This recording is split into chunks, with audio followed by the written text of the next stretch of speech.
C'est émouvant, bien sûr, hein. Mais on va essayer de parler de l'avenir. Alors, cela étant, bon, j'ai conscience à un moment ou un autre qu'il faut donner un petit coup dans le rétroprojecteur.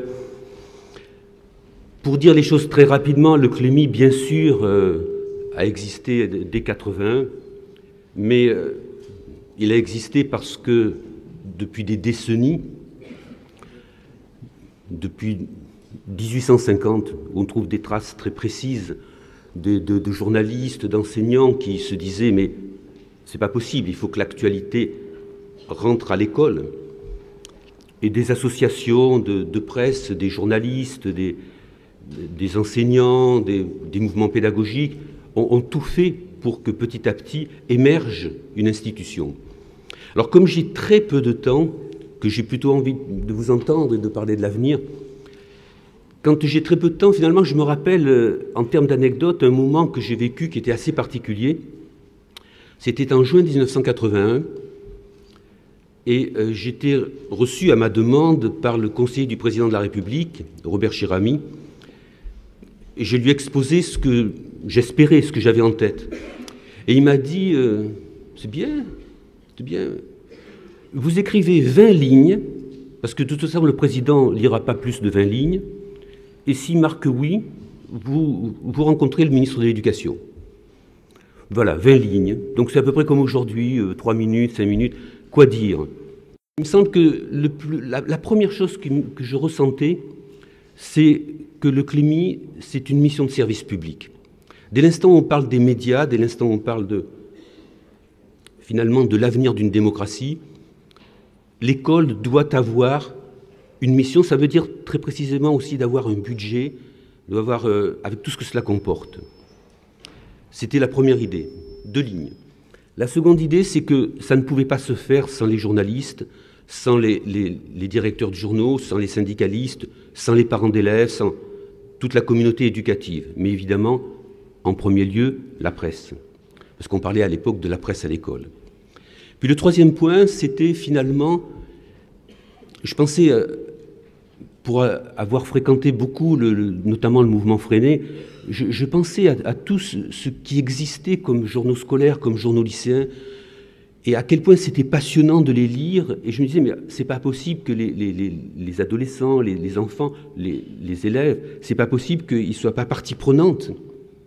Et donc il fallait qu'il y ait une dimension aussi de ces jeunes, avec l'idée que les producteurs d'informations soient partie prenante de ce projet. Donc le président de la République a marqué oui. J'ai rencontré le ministre et ainsi a commencé le CLEMI. Ça, c'est des petits éléments. Mais honnêtement, ce n'est pas très difficile d'avoir des idées. Ce qui est difficile, c'est de les mettre en pratique. Ce qui est difficile, je voudrais rendre hommage ici à tous mes collègues qui sont présents, à tout ce qu'ils m'ont apporté, parce que c'était immense. Je pense que je n'étais pas tout à fait, peut-être, prêt à diriger le CLEMI, mais c'était un tel honneur, c'était tellement passionnant de lire les travaux que je voyais de ci, de là, quand j'allais en région, que je me disais que ça valait la peine. Et ça vaut la peine pourquoi? Et je pense à l'avenir. Ça vaut la peine parce que le CLEMI, bon, on dit l'éducation aux médias, l'éducation, d'accord. Mais au fond de moi, j'ai jamais pensé autrement que le CLEMI, c'est l'éducation politique. C'est une éducation aux politiques. Le mot politique est compliqué, donc on ne l'a pas trop mis en avant.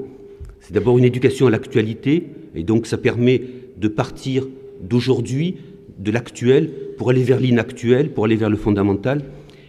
Et curieusement, je crois que nous avons été beaucoup aidés par ceux qui s'opposaient à ce projet, parce qu'ils avaient des arguments importants, des arguments forts.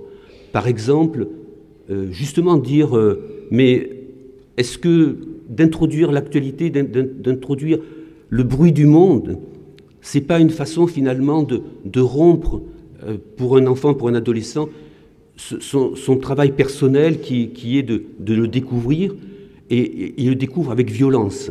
C'est un argument fort quand même. Sauf que, bref, je disais, et je crois que nous disions plutôt, oui, on aimerait bien que l'école ce soit comme Alice au pays des merveilles, hein, bien sûr, mais la réalité, c'est pas celle-là. La réalité, c'est qu'un enfant, un adolescent, de fait, il est dans la fureur du monde. Donc là encore, c'est une mission de service public, c'est une mission pour que l'école puisse apprendre la démocratie. C'est aussi un point quand même sur lequel je voudrais terminer, qui m'a toujours frappé, c'est que les dictatures savent parfaitement bien passer leurs valeurs. Et curieusement, la démocratie a beaucoup de mal. On a beaucoup de mal à parler de quelque chose. Pourquoi? Parce que la démocratie, ce n'est pas quelque chose de figé, c'est des pratiques démocratiques. Le fait de vivre ensemble, le fait d'écouter l'autre, de se respecter, de prendre à l'autre sa part de vérité, c'est facile à dire, c'est pas facile à faire. Et encore une fois, et c'est vraiment là-dessus que je voudrais terminer, tous ces travaux, ces centaines de travaux, j'en ai peut-être lu 1000 ou 1000, 2000, il y en avait combien? Il y en avait des dizaines de milliers. Tous ces travaux sont autant d'espoir pour que demain, notre société soit une société plus humaine, plus fraternelle. Et on est bien placé, je crois, pour sentir tous les dégâts, toutes les violences. Ceux qui défendent la démocratie, ce sont ceux qui en sont privés. Nous, quand le matin on va dans un kiosque, quand on écoute plusieurs points de vue, ça nous semble naturel. Mais ceux qui préparent cela, c'est vous. C'est vous parce que vous travaillez dessus. Donc il ne faut jamais se décourager. Il faut vraiment avoir foi dans cette mission qui est exceptionnelle. Merci.